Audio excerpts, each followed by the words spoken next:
Este es el Seminario de Interpretación Bíblica organizado y presentado por el Instituto de Investigación Bíblica. Soy Larissa Prois y conmigo está el Dr. Frank Hazel, que es doctor en Teología y director asociado del Instituto de Investigación Bíblica en la Asociación General de los Adventistas del Séptimo Día.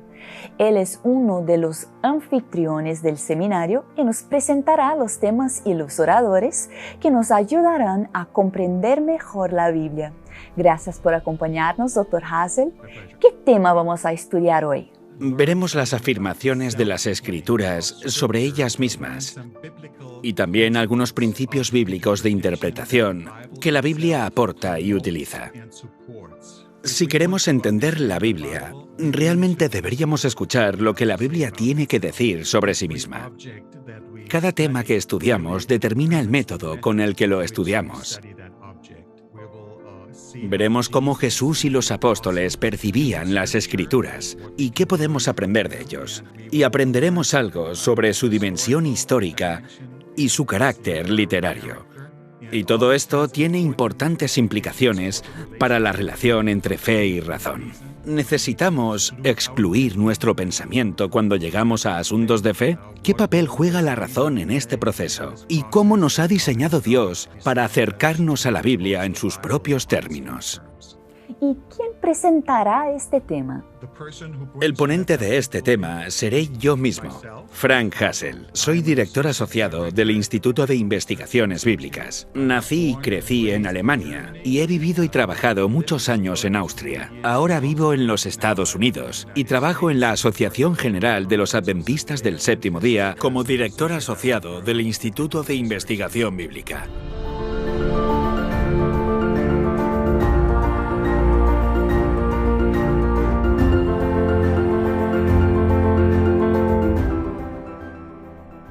Estamos de regreso en el Seminario sobre Interpretación Bíblica y hoy estoy hablando con el Dr. Frank Hazel sobre los elementos de la hermenéutica bíblica y cómo están en armonía con las afirmaciones de las Escrituras.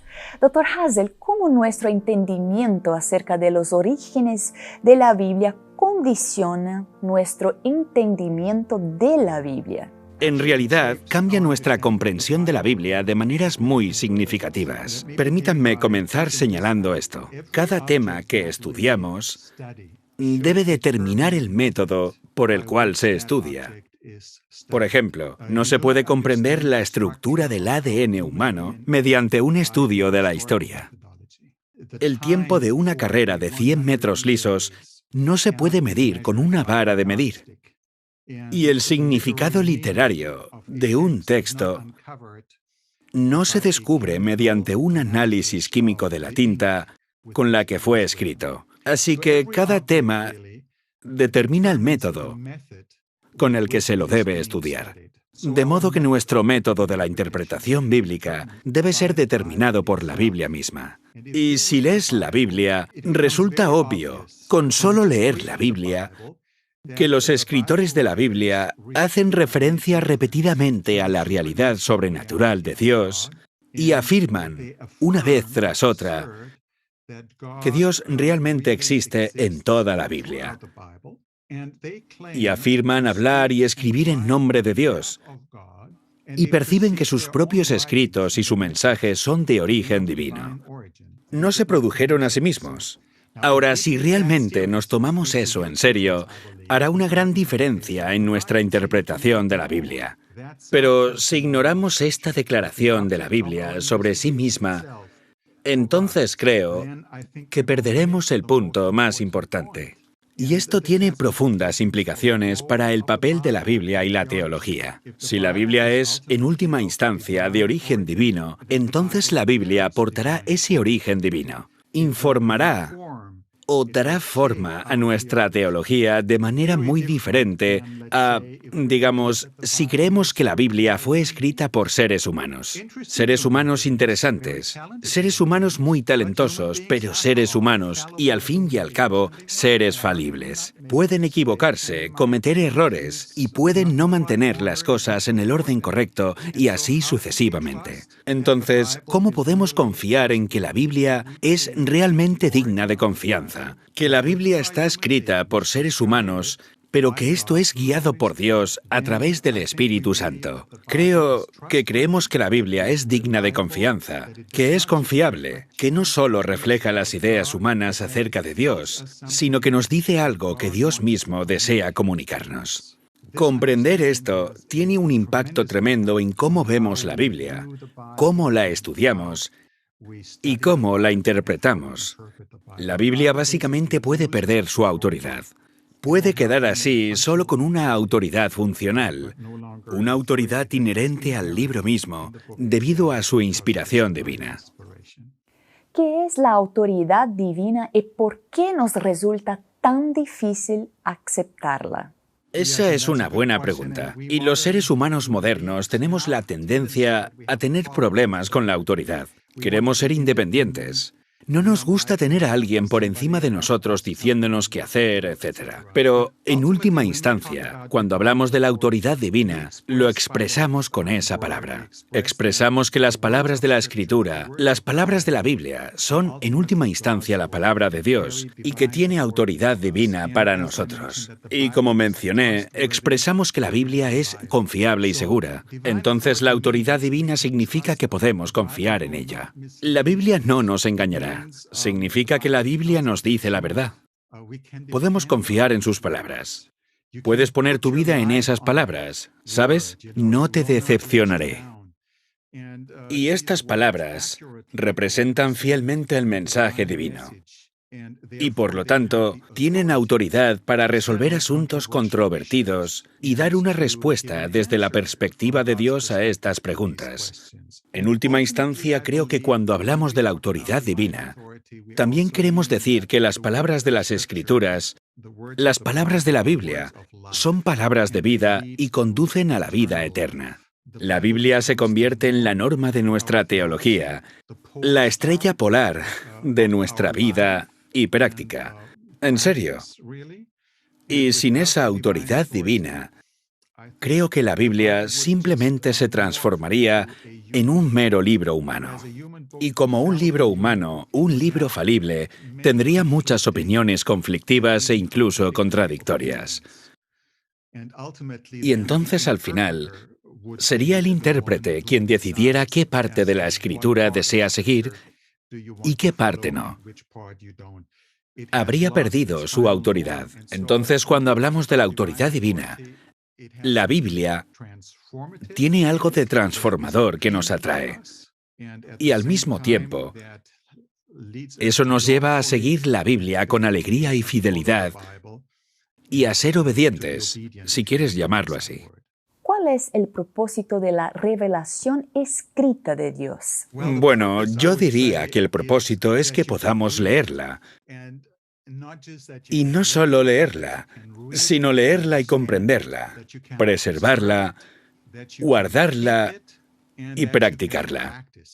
Ese es el propósito de la palabra escrita de Dios. Dios podría haber elegido enseñarnos sin la Biblia. Pudo haber hecho eso. Pero Dios consideró apropiado hacernos accesible su palabra en forma escrita. Y así es como eligió comunicarse con nosotros. Y como tal, la Biblia es un punto de referencia constante para el pueblo de Dios. Como tal, la Biblia nos permite escuchar continuamente y sin distorsiones las instrucciones que Dios nos ha dado.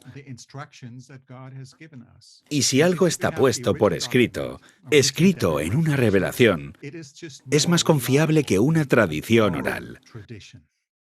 Tiene mayor permanencia. También se puede copiar. Se puede multiplicar. Puede estar disponible en diferentes idiomas. Se puede traducir. Se puede utilizar en muchos lugares diferentes al mismo tiempo. Por lo tanto, su difusión es mucho más amplia y precisa que una simple entrega oral o un sermón predicador. Y al ser un documento escrito, está disponible a lo largo del tiempo, a lo largo de la historia, y puede ser una bendición para los lectores durante generaciones y generaciones posteriores. Así que, como documento escrito, sigue siendo Yo diría la norma para la veracidad del mensaje bíblico a lo largo de los siglos. ¿Cómo conciliamos la idea de que la Biblia es producto tanto de fenómenos históricos como sobrenaturales? Sí, mira, el Dios de la Biblia, el Dios de las Escrituras, no es un Dios atemporal, como en la filosofía griega, sino que el Dios de la Biblia se revela a sí mismo en el tiempo y el espacio. Así que Dios puede entrar en el tiempo y puede entrar en el espacio. Él es capaz de hablarnos y comunicarse con nosotros de manera efectiva, incluso a través del lenguaje, el lenguaje humano. En otras palabras, el mensaje de Dios en las Escrituras está constituido históricamente. No está condicionado históricamente por relaciones de causa y efecto puramente inmanentes y, por lo tanto, relativo en su significado y no universalmente vinculante, sino que la Biblia es la palabra escrita de Dios y está divinamente condicionada, por así decirlo, e históricamente constituida. Obtiene su significado permanente especial en un contexto histórico específico. Y como tal, la Biblia es única y vinculante para todos los hombres. Permítanme usar una ilustración para este punto. Será algo así como una analogía cristológica entre Jesús y la Biblia. Sabemos que Jesús nació en un lugar específico, en un tiempo específico, en un área específica. Nació en Belén, no en Tokio, ni en Nueva York o en Madrid. Fue bautizado en el río Jordán, no en el Mississippi, ni en el río Nilo, ni en el Danubio. Vivía en una parte de Palestina. No vivía en China ni en otras partes del mundo, ni en África ni en América del Sur. Jesús murió en Jerusalén, no en otro lugar. Entonces, esa realidad histórica de su vida ¿hace que Jesús sea relativo? ¿Es Él simplemente el Salvador solo para las personas de su tiempo y de ese lugar? ¿O es el Salvador de todo el mundo para todas las personas en todo momento? Sí, claramente creemos que Jesús es el Salvador de todas las personas en todo el mundo y para todas las edades, no solo para las personas en Palestina en el momento en que vivía. Y de manera similar, la Biblia fue dada por Dios en situaciones históricas específicas, en contextos históricos específicos, pero es única porque su alcance real es universal, vinculante para toda la humanidad, a la cual Dios quería alcanzar.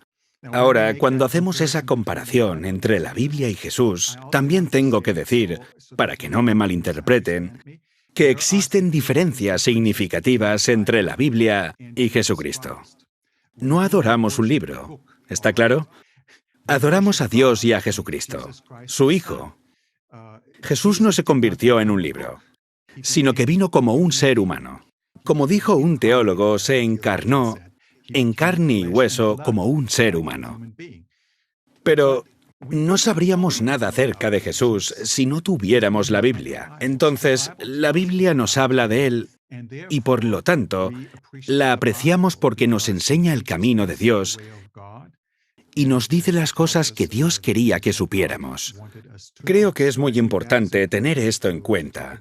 Y creo que realmente no hay conflicto entre lo histórico y lo sobrenatural si lo miras desde una perspectiva bíblica. Si lo planteas desde la filosofía griega atemporal, ese es un problema que no tiene solución. ¿Cómo un Dios atemporal puede convertirse en parte del tiempo y el espacio? Eso es un desafío, pero el Dios bíblico nunca tiene ese problema. ¿Cuáles son algunos de los factores que pueden mejorar o inhibir nuestra capacidad para interpretar la Biblia? Mira, en mi opinión, la interpretación de la Biblia no es solo una cuestión de dominar algunas habilidades exegéticas hermenéuticas, por así decirlo, aunque sean muy importantes, sino que la Biblia es un libro que realmente, si lo pensamos, no solo quiere ser interpretado por nosotros, tiene un mensaje que requiere ser llevado a la práctica. Llámalo obediencia si quieres. Pero si vamos a la Biblia, y creo que deberíamos acercarnos a la Biblia, y ese sería un factor importante que creo que es importante para cualquier estudio de la palabra de Dios. Deberíamos acercarnos a la Biblia con lo que yo llamo una mente abierta, con la voluntad de aprender. Si va a la Biblia y la estudia, porque ya sabe la respuesta, me temo que no estará realmente abierto a las enseñanzas y a cualquier nueva luz que pueda descubrir.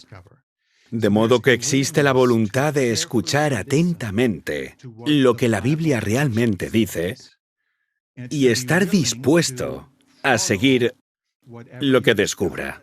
Así que creo que esto implica no solo un cuidado intelectual de ser muy cuidadosos en lo que hacemos, sino también implica, y esa sería otra característica, implica honestidad. Creo que acercarnos a la Biblia honestamente significa no distorsionar la verdad bíblica sacando información de contexto, exagerando hechos, usando un lenguaje tendencioso o usando apoyo estadístico para una opinión que distorsiona la imagen o la interpretación. La honestidad también requiere que, si no tengo una respuesta a una determinada pregunta, y algunas preguntas son más difíciles y requieren estudios más largos, y no tenemos todas las respuestas de inmediato, entonces, si no tengo una solución a una pregunta en particular, es mejor admitirlo honestamente y admitir que solo tengo una respuesta tentativa o incompleta que ser dogmático en mi ignorancia. O peor, estar orgulloso de mi ignorancia. Por eso, siempre debemos tener en cuenta el contexto de la Biblia. Hace poco vi una pequeña frase interesante que dice: puedo hacer cualquier cosa, incluso con lo peor. Sacado de contexto, ya sabes, es casi como la omnipotencia. Podemos hacer lo que queramos con algo si lo sacamos de contexto y no consideramos el contexto en el que tiene un pasaje en particular. Ahora bien, si la Biblia realmente es un libro que apunta a algo más que simplemente adquirir conocimiento intelectual, si la Biblia es un libro que apunta a una relación personal entre el lector y Dios, entonces esta relación, creo que se caracteriza por amor, por fidelidad y por gozosa obediencia. Y estos son factores que son importantes no solo para la interpretación de la Biblia, sino incluso para la interpretación de cualquier cosa. Por ejemplo, si quieres tocar una pieza musical, digamos que puedes dominar la técnica y puedes ser brillante en términos de tus habilidades técnicas para tocar el piano. Pero si no te gusta la música, simplemente no sonará igual de bien. Y esto es algo que también debemos tener en cuenta al estudiar la Biblia. Y creo que esta obediencia gozosa requiere una reacción apropiada por parte de los que estudian la Biblia, por parte del intérprete, porque no entenderemos del todo, creo, el significado bíblico si simplemente nos acercamos a él académicamente o con una mentalidad de distancia y duda académica. Solo entenderemos si estamos dispuestos a practicar lo que hemos descubierto en el texto bíblico. Entonces, el objetivo de nuestra interpretación no es estar por encima de la Biblia, ni siquiera es entender la Biblia, sino el deseo de seguir la palabra de Dios en obediencia. Y para esto necesitamos la ayuda del Espíritu Santo. El Espíritu Santo no cambia el significado de las palabras que leemos, eso está claro para cualquiera.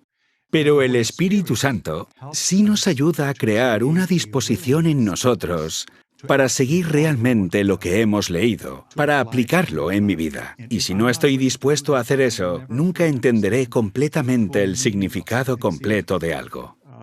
Por ejemplo, si lees sobre el diezmo, sobre pagar el diezmo, Eso es algo que puede leer intelectualmente y comprender el texto. Eso es diezmo. Pero si no comienza ese acto de fe pagando el diezmo, nunca comprenderá completamente la bendición y el significado completo de eso, de lo que habla la Biblia. Lo mismo ocurre con el sábado. Pueden leerlo. Puedes leer el texto y comprender que el sábado es un día de descanso. Pero si no está dispuesto a comenzar a guardar el día de descanso, incluso si eso significa la pérdida del trabajo, nunca comprenderá completamente la bendición completa y el significado que conlleva guardar el día de reposo.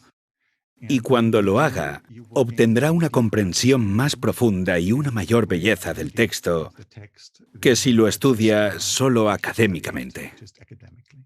Entonces, ¿la interpretación de la Biblia requiere un sacrificio intelectual? Esa es una buena pregunta, y muchas personas plantean esa pregunta y afirman que si eres un creyente, si estudias la Biblia, sacrificas tu intelecto. Eres un poco estúpido. En otras palabras, cuando haces eso, ese es el mensaje que recibimos. Entonces, ¿cuál es mi respuesta a eso? ¿Tenemos que sacrificar nuestro intelecto cuando estudiamos la palabra de Dios? Mi respuesta es un rotundo no. No, la comprensión de la Biblia no requiere un sacrificio de nuestro intelecto. ¿Por qué no? Porque no podemos entender la Biblia sin usar nuestra mente. Por una simple razón, que Dios nos ha creado dotados de la capacidad de pensar. Esa es la forma en que existimos los seres humanos. Así es como nos ha creado. Y por eso creo que tenemos que usar nuestra mente, no reducirla. Pero tenemos que recordar, y esto también es importante, que hablando bíblicamente, Dios no solo nos ha creado de esa manera.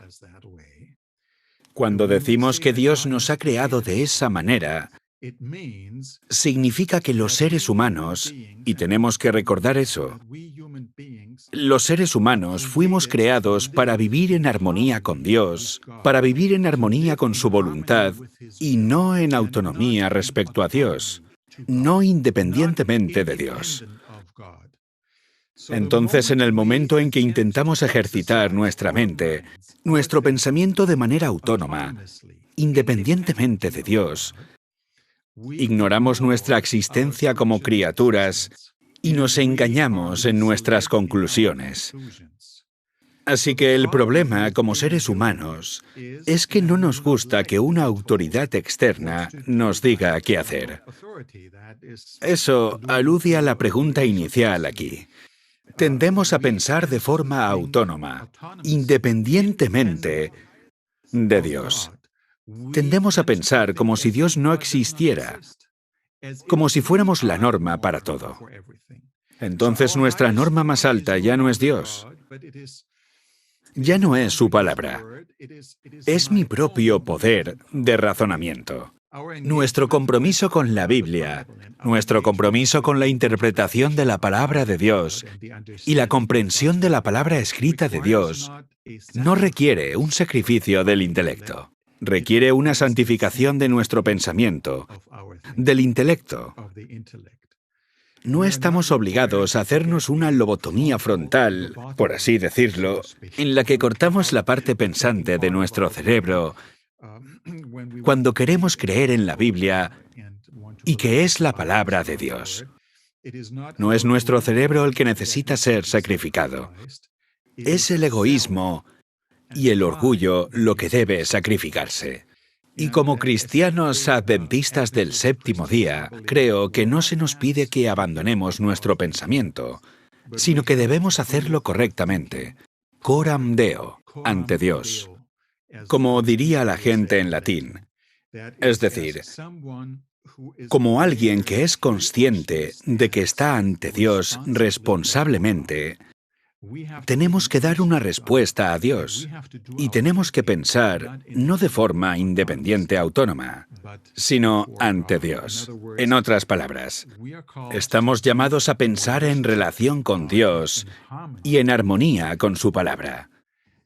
Cualquier pensamiento que apunte a una autonomía e independencia fundamentales de nuestro Creador niega esa realidad y es egocéntrico, está equivocado y nos lleva en la dirección equivocada. Así que recuerdo al apóstol Pablo, quien de ninguna manera fue vago en pensamiento, sino que fue un pensador profundo. De hecho, fue entrenado por uno de los principales eruditos y pensadores de su época, Gamaliel. Tenía una mente aguda. Pablo dice en 2 de Corintios, capítulo 10, versículo 5, que debemos llevar cautivo todo pensamiento para hacerlo obediente a Cristo. Ha comprendido que nuestro pensamiento es no pensar independientemente de Jesús o de Dios. Nuestro pensamiento está en armonía con Dios y su palabra. Y solo entonces, creo, pensamos correctamente, pensamos debidamente. Y creo que ese es el verdadero desafío que tenemos ante nosotros. Esto me recordó lo que dijo Dietrich Bonhoeffer en su libro sobre el discipulado al afirmar que el que obedece cree y el que cree obedece. No es que eliminemos nuestro pensamiento, pero al mismo tiempo, no es solo el pensamiento en sí mismo. En la perspectiva bíblica, el pensar siempre conduce a hacer algo. El que escucha obedece. No es solo la señal acústica lo que escuchas, es la voluntad de hacer lo que ha escuchado, de practicar las cosas que ha entendido. Una última pregunta, Dr. Hazel. ¿Cuál es el problema al hacer la pregunta al texto bíblico? ¿Qué significa este texto para mí? Por supuesto, siempre queremos tener una aplicación práctica que sea significativa para nosotros, y eso está bien. Pero la primera pregunta no debería ser, ¿qué me dice el texto? Primero tenemos que averiguar cuál es el significado del texto bíblico. Y ese significado del texto bíblico se podrá entonces aplicar a mi situación y a mi vida. Pero en lugar de poner al yo en el centro del proceso interpretativo, si colocas esa pregunta en el centro, tiene una tendencia a distorsionar el significado del texto para adaptarlo a mis necesidades personales.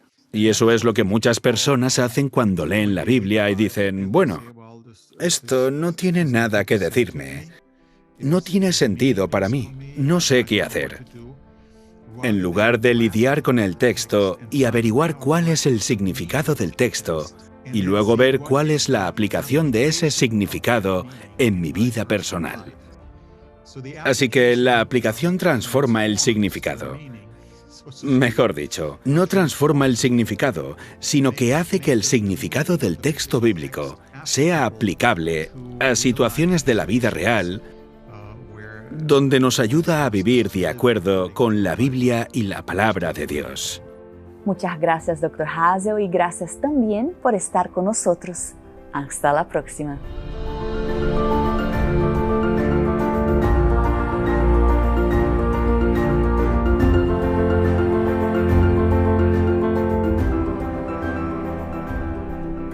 Para una comprensión más profunda de este tema, visite adventistbiblicalresearch.org y compre el libro Biblical Hermeneutics and Adventist Approach.